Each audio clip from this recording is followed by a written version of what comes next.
আচ্ছা, ক্যামেরার সামনে না এসেই শুধু আর্টিফিশিয়াল ইন্টেলিজেন্স বা এআই ব্যবহার করে প্রতি মাসে হাজার হাজার ডলার আয় করাটা কি আসলেই সম্ভব? উত্তরটা হলো হ্যাঁ, সম্ভব। আর কিভাবে, সেটাই আমরা এই আলোচনায় ধাপে ধাপে দেখব।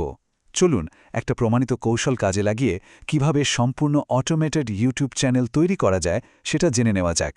এই কথাটা কিন্তু কোনো বানানো গল্প নয়। এটা এমন একজনের কথা যার সাফল্যের ওপর ভিত্তি করেই আজকের এই পুরো আলোচনাটা সাজানো হয়েছে। মানে এটা পরিষ্কার যে ক্যামেরার আড়ালে থেকেও সঠিক কৌশল জানা থাকলে আয়টা ঠিক কতটা অবিশ্বাস্য পর্যায়ে যেতে পারে। তো আমাদের লক্ষ্যটা কি? লক্ষ্যটা হলো প্রতি মাসে $10,000। হয়তো ভাবছেন অনেক বড় একটা সংখ্যা, কিন্তু এই আলোচনাটি আপনাকে ঠিক ওই লক্ষ্যে পৌঁছানোর একটা পরিষ্কার রাস্তা দেখাবে। চলুন এই সংখ্যাটাকে আমাদের গাইডলাইন হিসেবে ধরে এগোই। প্রথম অধ্যায় মানে একদম গোড়ার কথা, ভিত্তি স্থাপন। যে কোনো সফল চ্যানেল দাঁড় করানোর জন্য সবার আগে একটা শক্তিশালী পরিচয় দরকার। আর সবচেয়ে মজার ব্যাপার কি জানেন? চ্যানেলের নাম থেকে শুরু করে প্রোফাইল ছবি পর্যন্ত এর সবকিছুই আমরা তৈরি করব এআই দিয়ে। একবার দেখুন, ব্র্যান্ডিংয়ের প্রত্যেকটা অংশই এআই সামলে নিচ্ছে।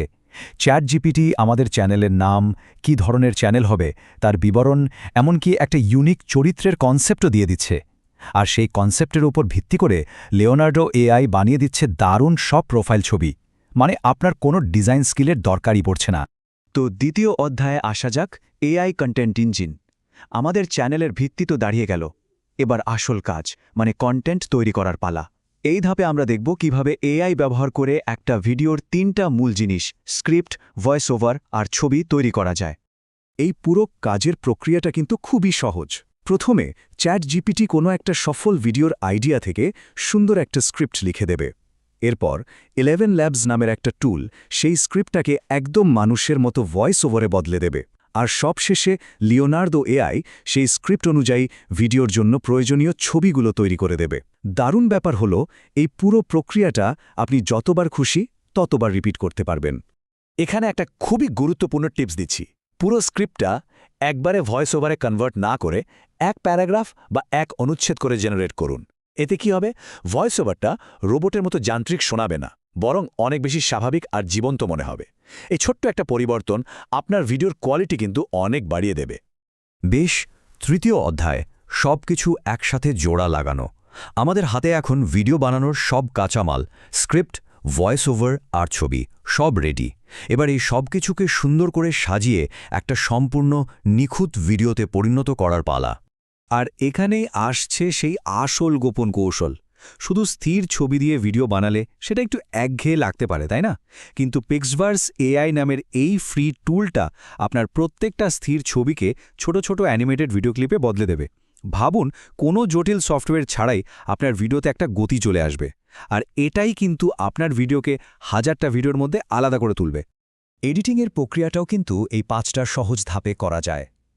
1 নম্বর, ক্যাপকাটের মতো কোনো ফ্রি এডিটরে সব ফাইল নিয়ে আসুন। 2, অডিও লেভেল ঠিক করুন, ভয়েসটা থাকবে জোরালো আর ব্যাকগ্রাউন্ড মিউজিকটা হালকা। 3, ক্লিপগুলোর মাঝে সিম্পল ট্রানজিশন দিন। 4, অটো ক্যাপশন ফিচারটা অবশ্যই ব্যবহার করুন। আর 5 নম্বর, সবশেষে একটা হালকা ফিল্টার বা ইফেক্ট দিয়ে ভিডিওটাকে একটা প্রফেশনাল লুক দিন। ব্যাস, হয়ে গেল। এই টিপসটা কিন্তু একদমই ছোট, কিন্তু দারুণ কাজের। ইউটিউবে ভিডিও আপলোড করার আগে আপনার কম্পিউটারে যে ভিডিও ফাইলটা আছে সেটার নামটা বদলে দিন। কি নাম দেবেন? ঠিক ওই নাম যা আপনি ইউটিউবে ভিডিওর টাইটেল হিসাবে ব্যবহার করবেন বলে ভেবেছেন। এই ছোট কাজটা ইউটিউবের অ্যালগোরিদমকে আপনার ভিডিওটা কি নিয়ে তা বুঝতে সাহায্য করে এবং সার্চ রেজাল্টে ওপরে দেখাতে পারে।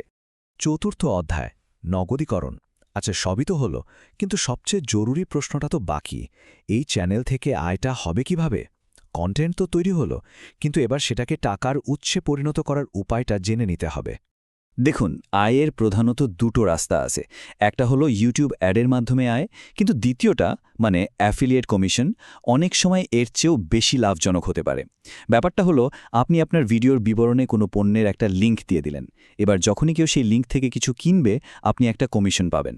অনেক ক্ষেত্রেই দেখা যায় এই অ্যাফিলিয়েট কমিশন অ্যাডের আয়কেও ছাড়িয়ে যায়। এই স্লাইডটা অ্যাফিলিয়েট মার্কেটিংয়ের আসল ক্ষমতাটা দেখাচ্ছে। এটা একটা বাস্তব উদাহরণ যেখানে মাত্র একটা সেল থেকেই $44 কমিশন এসেছে। একবার ভাবুন মাসে যদি এরকম কয়েকটা সেলও হয় তাহলে আয়টা কোথায় গিয়ে দাঁড়াতে পারে। তো ভিডিও পাবলিশ করার আগে চলুন শেষবারের মতোই চেকলিস্ট একবার মিলিয়ে নিই। ভিডিও ফাইলের নাম টাইটেলের সাথে মিলিয়ে এসইও অপটিমাইজ করা হয়েছে, থাম্বনেল রেডি, চ্যাটজিপিটি থেকে ডেসক্রিপশন আর র্যাপিড ট্যাগস থেকে ট্যাগ যোগ করা হয়েছে। যদি সব ঠিকঠাক থাকে তাহলে আর দেরি কেন, এবার পাবলিশ বাটনে ক্লিক করার পালা। সবশেষে একটা প্রশ্ন রেখে যাই, যখন একটা কন্টেন্টের প্রায় প্রত্যেকটা অংশ এআই তৈরি করে দিচ্ছে, তখন একজন ক্রিয়েটর বা স্রষ্টা হিসাবে আমাদের ভূমিকাটা ঠিক কী? সৃজনশীলতা কি তাহলে শুধু সঠিক নির্দেশ দেওয়া আর কৌশল প্রয়োগ করার মধ্যেই সীমাবদ্ধ হয়ে যাচ্ছে? হয়তো এটাই ভবিষ্যতের কন্টেন্ট তৈরির নতুন বাস্তবতা।